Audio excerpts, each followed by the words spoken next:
Gracias, Elvira, por estar acá con nosotros. Bienvenida nuevamente. Gracias, Lucía, por invitarme siempre a tu espacio. Bueno, Elvira, queríamos analizar con vos un poco los últimos acontecimientos que se han dado, pues por lo menos la última aparición pública de Daniel Ortega, donde vuelve a hacer un recuento según su narrativa de los hechos del 2018, acusa nuevamente a los obispos, sacerdotes de golpista y reitera nuevamente también el papel de la policía, lo que él llama también policía voluntario, que son los paramilitares, y la labor que hizo el ejército en medio de la represión. ¿Qué te pareció, verdad, ese discurso? Bueno, Lucía, ese es un discurso repetitivo que están manejando ellos.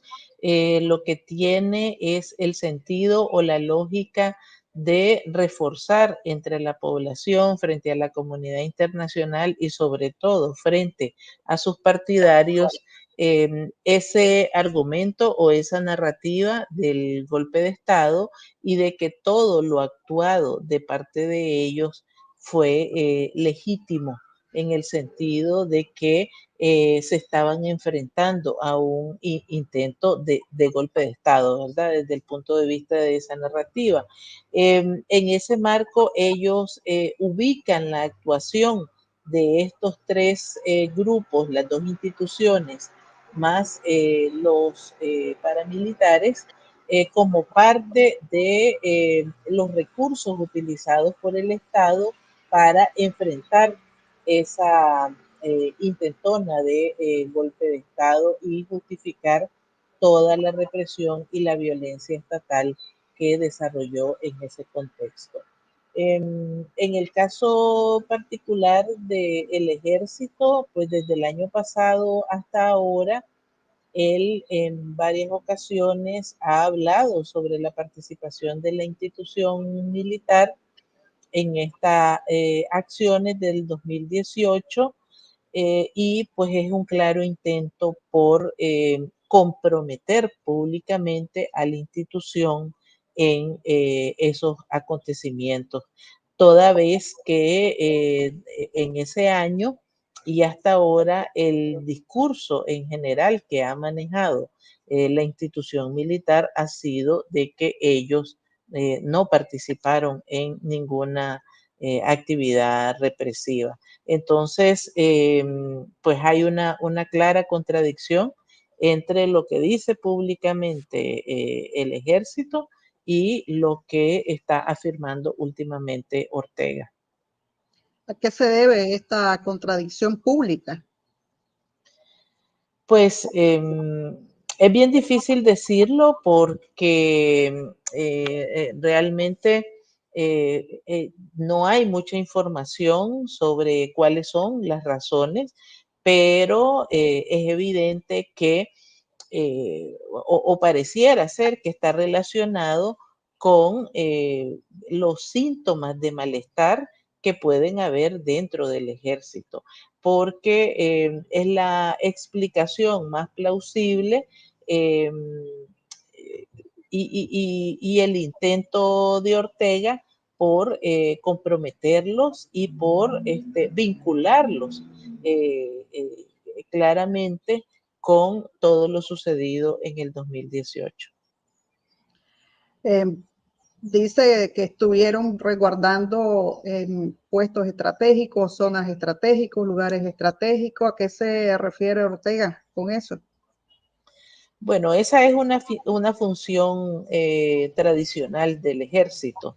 Tiene que ver con la protección de lugares que son considerados como sensibles o como claves para el país.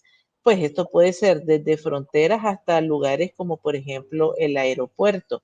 Entonces, en esta ocasión, en el 2018, pues efectivamente hubo reportes del ejército resguardando cierto tipo de eh, eh, lugares considerados importantes en términos económicos o en términos políticos. El tema también de la policía, el Ministerio de Gobernación, hemos visto mucho movimiento de parte de Rosario Murillo, que ha hecho nombramientos de mujeres. ¿Por qué está llenando en puestos intermedios de mujeres? Allí hay dos razones de por medio. Una, que luego de 5 años de resistencia cívica, de protestas y de movilización de diferentes formas, ¿verdad? En 2018 fueron abiertamente en la calle y de muchas modalidades, y ahora de una resistencia mucho más silenciosa, pero que todavía existe, pues el aparato de confianza y el aparato de represión de los Ortega Murillo necesita renovarse. Y entonces los cambios que han estado operando en diferentes instituciones públicas, pues responden un poco a esa renovación o reconfiguración del aparato de control y de represión. También tiene que ver con lo que yo he llamado el proceso de institucionalización del Estado policial, que es disponer de todo el aparato de gobierno y de las instituciones estatales en función de esa política, de esa estrategia de control y de represión ciudadana. La colocación de mujeres en puestos intermedios dentro de la policía responde también a esa idea que quieren ellos vender hacia afuera de la supuesta paridad de género dentro de las instituciones públicas. Pero lo cierto es que ya está más que comprobado que mayor cantidad de mujeres no necesariamente responde a una política de equidad de género. También hay otro tema con respecto a el régimen Ortega Murillo, cómo lo observas actualmente. Vos siempre hablabas desde el año pasado de que está en un proceso pues, de erosión, se está erosionando. ¿Cómo podemos palpar y evidenciar, que quede en evidencia esa erosión interna en el Partido Sandinista pues, y en el mismo régimen que ocupa todos los poderes del Estado? Bueno, hay dos señales que son bastante claras. Una es cada vez son más numerosos los casos que se conocen públicamente de personas vinculadas con el régimen en diferentes instituciones y también en sus medios de propaganda que se han escapado, porque no hay otra manera de llamarlo, y que están llegando a Estados Unidos buscando cómo salir de ese círculo de control que también está llegando hacia ello. Y el segundo es precisamente eso, que eh, eh, las medidas de control e incluso de represión se están extendiendo rápidamente entre todos sus partidarios. Realmente los empleados públicos, por ejemplo, ya ninguno tiene ninguna confianza, todos están atemorizados, saben que en cualquier momento pueden ser despedidos, y pues hemos visto también cómo en algunas instituciones como el Poder Judicial, casi cada semana hay listas de personas a las que ya no les permiten entrar a sus oficinas. Entonces, esa es una muestra de erosión, de desconfianza eh, y de incremento del nivel de control sobre su propia gente. Y la otra, como te digo, es la fuga que están teniendo entre sus propias filas. También está la oposición política en medio pues, de esta erosión en el partido sandinista, en el mismo dictadura. ¿Cómo ves a la oposición, este proceso de organización? Pues han salido varias propuestas para el tema de los liderazgos. Uno, pues organizar elecciones de representantes de la comunidad internacional, otro crear un grupo colegiado, otra propuesta, una mesa de concertación con grupos que se elijan entre ellos y luego que se refrende los escogidos con una encuesta. ¿Cómo ves estos mecanismos? Mira, usualmente cuando hay esa diversidad de propuestas y de actores haciendo estas propuestas públicamente, pues la idea o lo que circula en términos generales es que hay mayor división, pero al menos desde mi punto de vista es positivo que haya diferentes propuestas y que haya diferentes grupos empujándolas. Creo que la excarcelación de los 222 prisioneros políticos que estaban en Nicaragua ha venido o se ha convertido en un empuje de este proceso.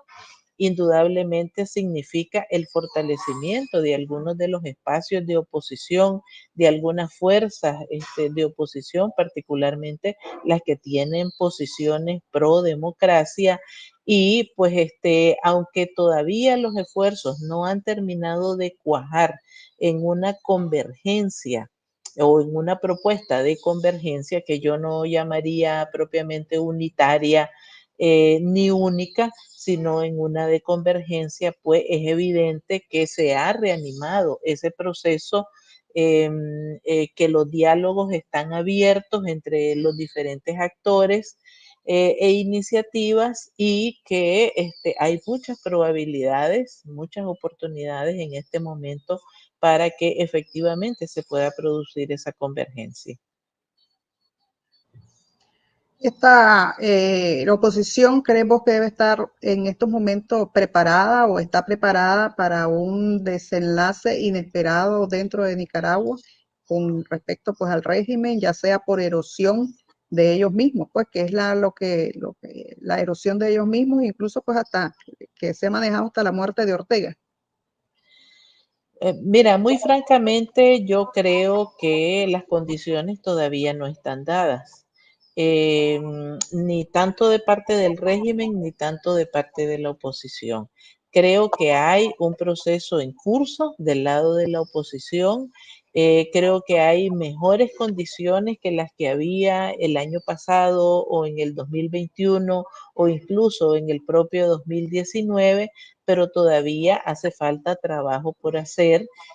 Como dije, construir esa convergencia es una meta, ¿verdad? No es la solución, pero es un paso importante en ese camino de preparación y es un proceso complejo. Es un proceso complejo porque hay actores que tienen diversas ideologías, diversas visiones sobre Nicaragua y sobre la forma de resolver esta crisis que se ha prolongado en el tiempo, y los actores son de diferente naturaleza. Tenemos actores que tienen o que vienen de estructuras políticas partidarias. Hay actores emergentes de sociedad civil que surgieron al calor de las protestas de 2018 y poder concertar, poder construir consenso entre esas diferentes posiciones y esos diferentes tipos de actores, pues es un proceso complejo. Muchas gracias, Elvira, por haber estado acá con nosotros. Muchas gracias, Lucía. Siempre es un gusto.